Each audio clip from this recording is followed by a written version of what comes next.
Lepo dobro jutro. Zdaj pa k stroškom za ogrevanje, vodo in energetiko. Za mnoge je to velik del družinskega ali pa osebnega proračuna.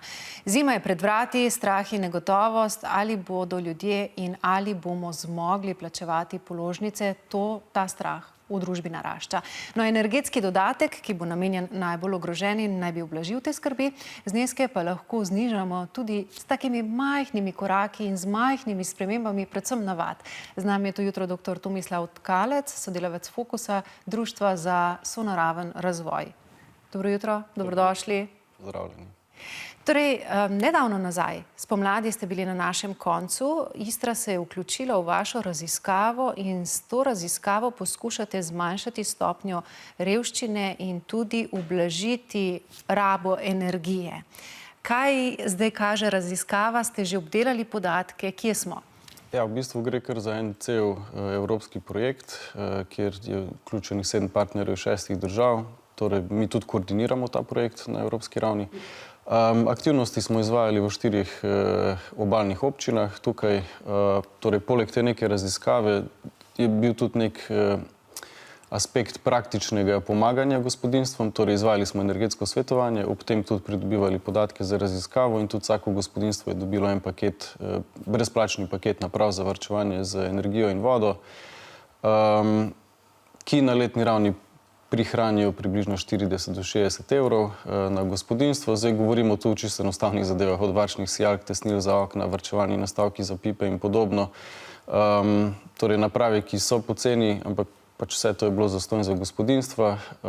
Prihranki so dejansko garantirani, ker naprave same varčujejo. Če pa člani gospodinjstva še dodatno spremenijo svoje navade, seveda zracionalizirajo lastno porabo na ta način, so pa možni še dodatni prihranki. Za vse, ki nas zdaj spremljajo, morda nujno vprašanje in podvprašanje. Ali kaže, da se bo ta raziskava razširila na raven celotne Slovenije, oziroma kako pomagati še vsem ostalim, naj si sami kupijo torej te naprave, o katerih zdaj govorite, zato da bo prihranek, kar dobro zveni, 40 do 60 evrov za gospodinjstvo? Torej, to energetsko svetovanje, z njim smo začeli že pred leti v sklopi drugih projektov in smo jih izvedli že v Ljubljani, v Zasavju, v Pomurju. Torej, obalna regija je bila zdaj fokus tega projekta, ker smo hoteli dodati tudi to karakteristiko morja, pa tudi bolj vročih poletij, ker postaja problem energetske revščine pereč tudi poleti, ker so prevroča stanovanja, ker jih ne moramo ohlajati, ker je to neustrezno za naše zdravje in naše bivanje. Je pa ta model energetskega svetovanja že leta 2014 prevzel Ekosklad in se tudi izvaja na državni ravni za gospodinjstva, ki prejemajo socialno pomoč ali pa varstveni dodatek, torej se jim tudi na ta način poskuša pomagati. In še nekaj pomembno, izkušnje s terena vedno znova pokažejo, kje v resnici smo. Kaj bi rekli, smo varčni Slovenci, že poznamo svoje navade, ali so ljudje bili presenečeni morda na tem, koliko porabijo, kako zelo potratni so?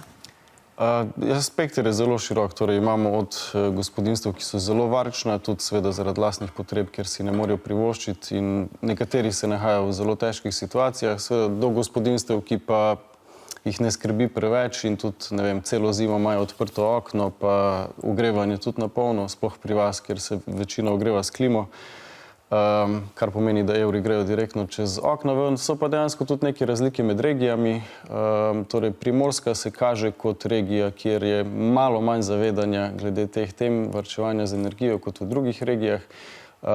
Tudi delno se je kazal nekoliko nižji interes za sodelovanje pri tem energetskem svetovanju.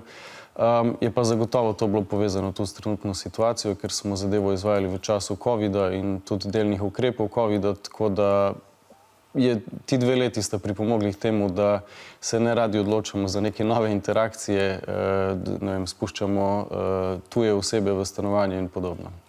Dobro, hvala. Nekaj sva povedala. Hvala za sedaj. Nadaljujeva tudi po poročilih. Mi namreč ostajamo z vami, tudi naš gost in še naprej vam svetuje v skupni uri druženja. Vabljeni že sedaj tudi s svojimi vprašanji. Lahko vprašate, kaj vas pesti, o čem razmišljate, kakšno konkretno vprašanje, kako bi še lahko zmanjšali stroške. Ostanite z nami.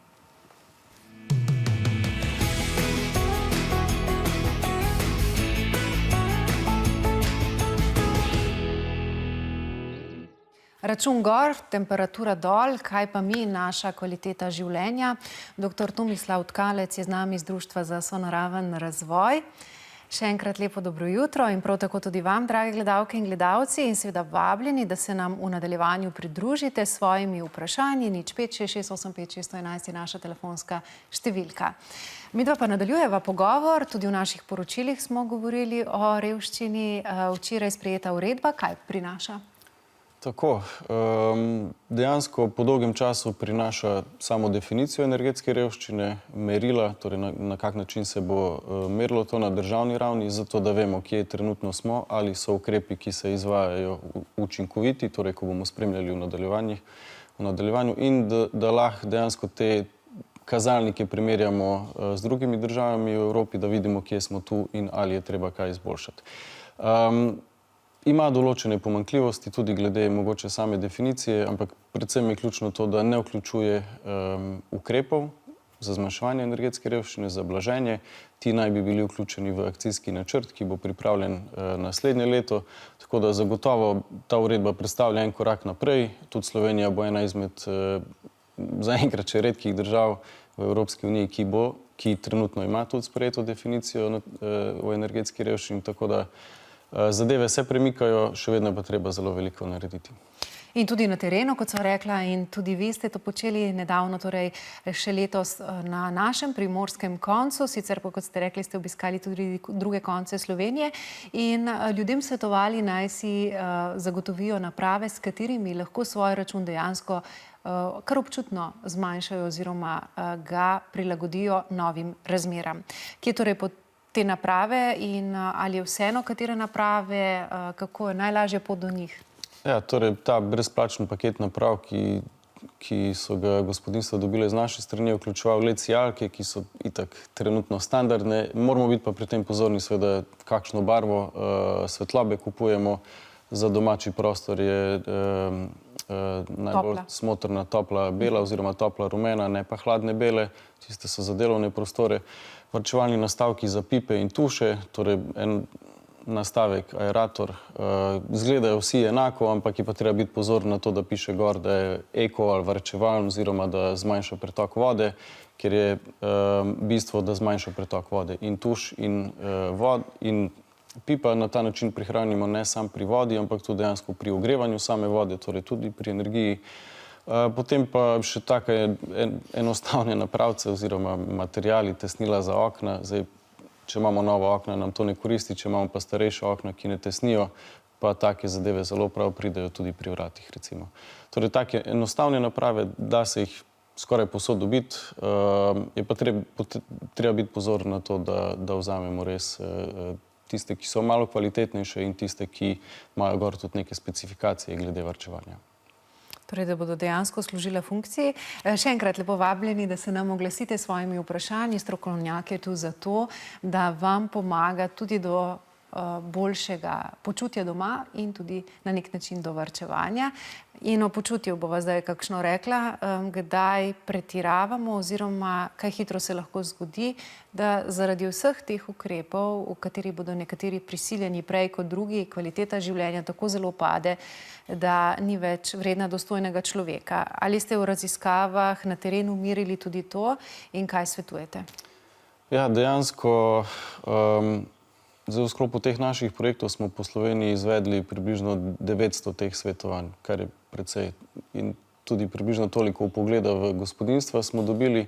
Večinoma je šlo za gospodinjstva z nižjimi prihodki in določene situacije so bile res precej problematične. Torej, nekdo si ne more privoščiti teh nekih osnovnih potreb, osnovne dobrine toplega stanovanja in imeli smo primere, ko dejansko niti niso ogrevali po zimi, zato ker pač niso imeli denarja za to, kar pomeni, da so bili oblečeni v puloverje, ampak vseeno to zelo negativno vpliva na naše zdravje. Torej, če smo konstantno podhlajeni oziroma v hladnem okolju, se niti ne moramo sprostiti, torej ima vpliv in na duševno zdravje in na fizično zdravje.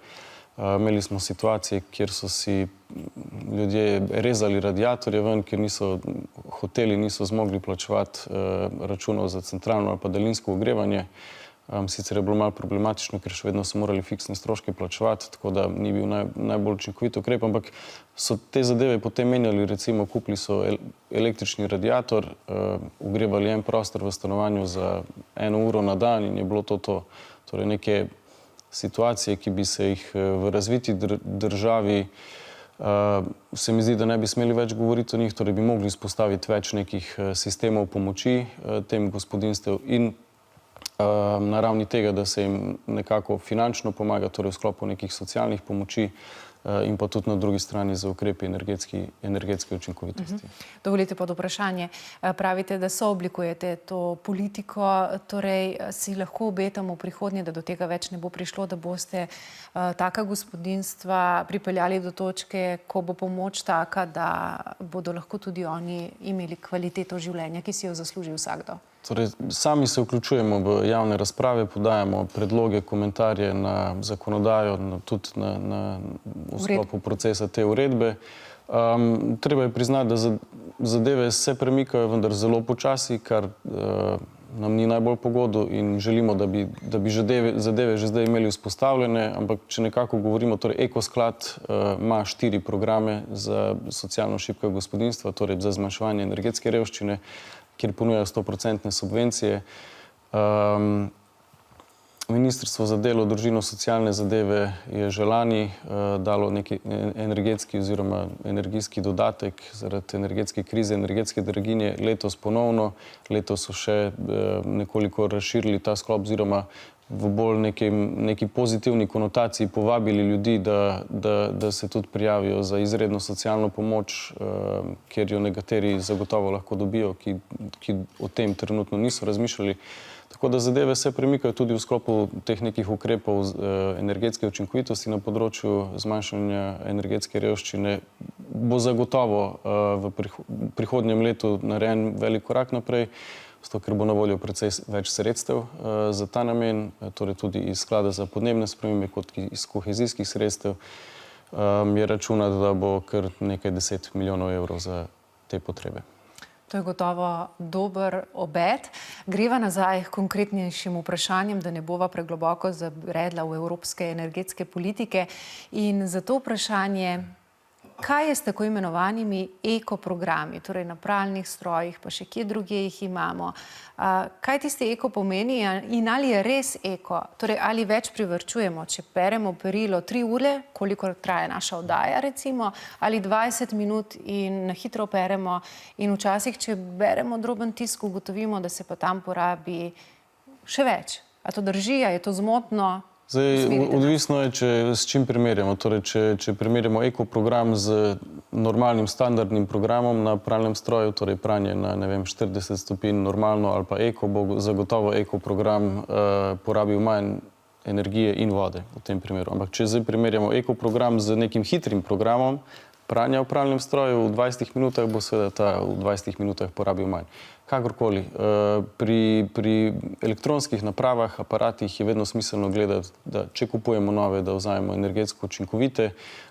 Je pa pomemben aspekt je tudi seveda njihova raba, torej pri pralnem stroju, zdaj če peremo na 30 stopinj ali pa na 60, to že pomeni 45% večjo rabo energije, če peremo na 60 stopinj, če peremo na 90 pa krat 3. Torej 3-krat več elektrike porabimo zato, ker pralni stroj tako večino energije porabi za ogrevanje vode. Podobni primeri so seveda pri drugih napravah, tudi v hladilniku je važno, kako temperaturo imamo nastavljeno, vsaka temperatura nižje pomeni 6% večjo rabo energije in podobno. Torej ni važna samo naprava, ampak tudi način rabe naprave. Upam, da bomo še vedno prali tudi na 90, kajti belo se pere na 90, kot pravi tudi ena največjih slovenskih knjižnih uspešnic Bronje Žakelj, ampak nazaj k varčevanju. Gremo še k drugim napravam. Torej več je funkcij sploh danes v mirovanju, ugašanje, neugašanje. Kaj svetujete in kaj svetujete konkretno, recimo za televizor, za radijski sprejemnik, za kaj imamo še vse doma? Vedno več naprav, vedno več lučk v dnevni sobi, ki po noči brnijo, gorijo. Treba je dodati, da za večino teh naprav so na evropski ravni novi standardi, torej že nekaj let, ki omejujejo porabo v stanju pripravljenosti. Torej, ko mi ugasnemo televizor na daljincu, gori zgolj lučka, televizorjev v stanju pripravljenosti in ta raba mora biti nižja od 1 vata, kar je na ravni enega gospodinjstva že precej malo. Še vedno je smiselno, če imamo mi več teh naprav povezanih, izklopiti, torej zvečer, ko gremo spat, torej televizor, TV škatlico, modem in podobno, vse, kar imamo gor vezano, zato ker prihranki na letni ravni bo, ne vem, 5-10 evrov maks. Ampak zdaj, če kumulativno gledamo, mi vsa ta gospodinjstva, vse te lučke, vse te porabe v stanju pripravljenosti v državi, a pa v Evropi, in na govorimo svetu, o nekaj elektrarnah, v velikih elektrarnah, samo zato, da dejansko nam lučke gorijo. Torej, ne smemo gledati samo na Tisti sebe trenutek. individualno, ampak dejansko moramo v tem primeru tudi neko širšo sliko pogledati. Hvala, da ste nas osveščali. Mi imamo še vprašanj, upam, da še lahko kdaj povabimo. Za danes pa zaključujeva. Hvala. Enako.